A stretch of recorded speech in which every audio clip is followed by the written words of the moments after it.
objektif supaya kementerian tu lebih menjalankan tanggungjawab yang lebih berkesan lah. Ya, lebih berkesan. Dan tidak tertinggal lah. Kalau tidak mungkin ada sektor-sektor yang kita terabai. Betul. Kerana besar sangat. Tu, yalah macam cabaran-cabaran besar tu. Kementerian memang Datuk ada cakap sikit tadi. Yeah. Tapi yang cabaran terbesar yang Datuk rasa Datuk perlu tangani. Dalam sektor alam sekitar, kita ada 3 cabaran besar. Yang pertama sekali tentang pencemaran lah. Pencemaran. Sungai kita sumber air, industri kena dibangunkan, kawasan pertanian perlu diperbanyakkan, negara sedang membangun.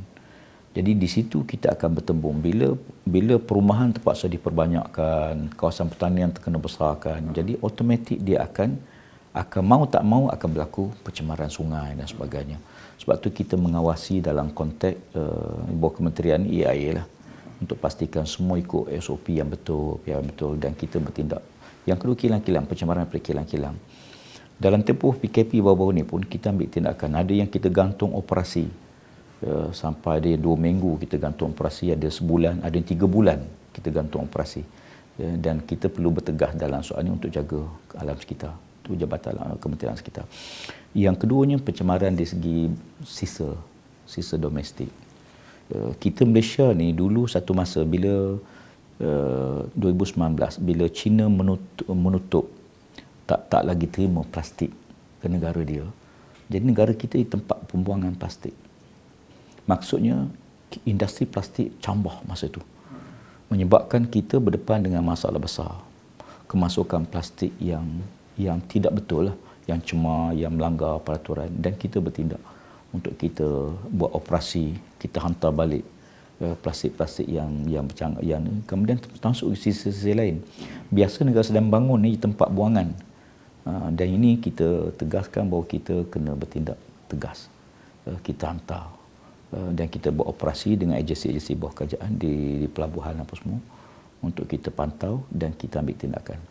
Dan saya nak ambil kesempatan ucap terima kasih pada buah-buah negara yang maklumat terus kepada kita. Alhamdulillah. Sebab kita negara-negara ini terikat dengan convention Basel yang kita tandatangani, di mana sebarang sisa yang keluar merentas sempadan mesti dimaklumkan apa konten dalam kontena tersebut. Dan kita akan buka kalau betul tak bercanggah, okey. Tapi kalau bercanggah bertentangan dengan sebenar, macam baru-baru ni di PTP Pasir Gudang, dokumen dia di Pasir Gudang 110 kontena tu, Tanjung Pelepas, pelabuhan Tanjung Pelepas, dokumennya lain, konten dalam lain. Jadi ini bercanggah dengan convention, dan kita pasal hantar balik ke Romania. Bukan Malaysia yang import ialah Indonesia yang import. Cuma pelabuhan kita jadi transit. Sebab PTP ni pelabuhan besar di mana kapal-kapal kecil akan ambil daripada Tanjung Pelepas. Sebab kapal besar ni tak boleh masuk negara tu. Dia punya port dia tak boleh menampung sebab dia besar. Jadi tapi kita biasanya kita transit je. Tapi bila takdir Allah Taala baru ni, bila ejen yang nak beli tu tak ambil, kita kontak tak dapat hubungi, akhirnya kita buka tengok benda lain. Dan kita terus hantar dan proseslah pengantaran balik ke Romania. Sama juga kadang banyak benda-benda macam. Jadi kita nak tegas dari 2 perkara tu. Cabaran besar dalam konteks sektor air ialah bekal air. Bekal air ada beberapa negeri yang kritikal. Contohnya Kelantan. Jadi saya sebut dalam parlimen pun, kalau kita blame Kelantan sebab tak cukup air, tapi kita tak bantu, tak selesai masalah. Jadi sekarang ni saya ambil pendekatan apa jalan keluar. Kita tak guna kita highlight masalah kalau kita tak bagi jalan keluar. Jadi saya beritahu kementerian, perkara-perkara saya kata, apa masalah kita kena kemuka jalan keluar. Kalau tidak, masalah tu akan tertuhad di situ. Jadi sekarang apa tindakan kita? Kita ada masalah bekal air Kelantan ni kritikal. Dia punya pertama sekali sumber air, yang kedua bekal air bersih lah.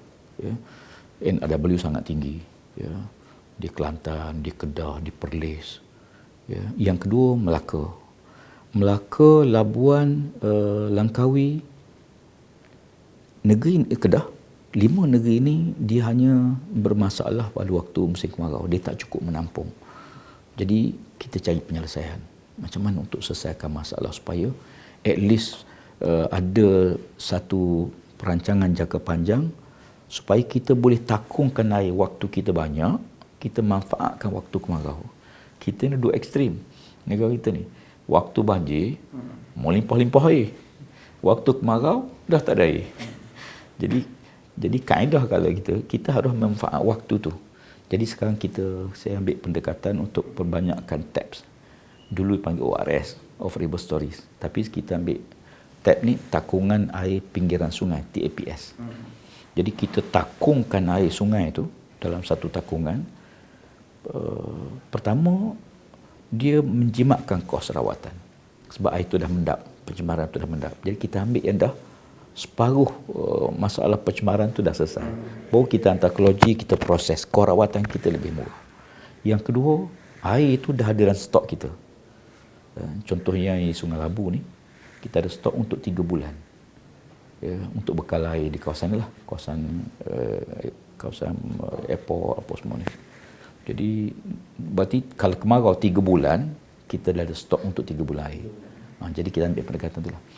Yang kedua, yang pertama bukan air, yang kedua ialah musim kemarau. Yang ketiga, kita share sumber, berkongsi sumber.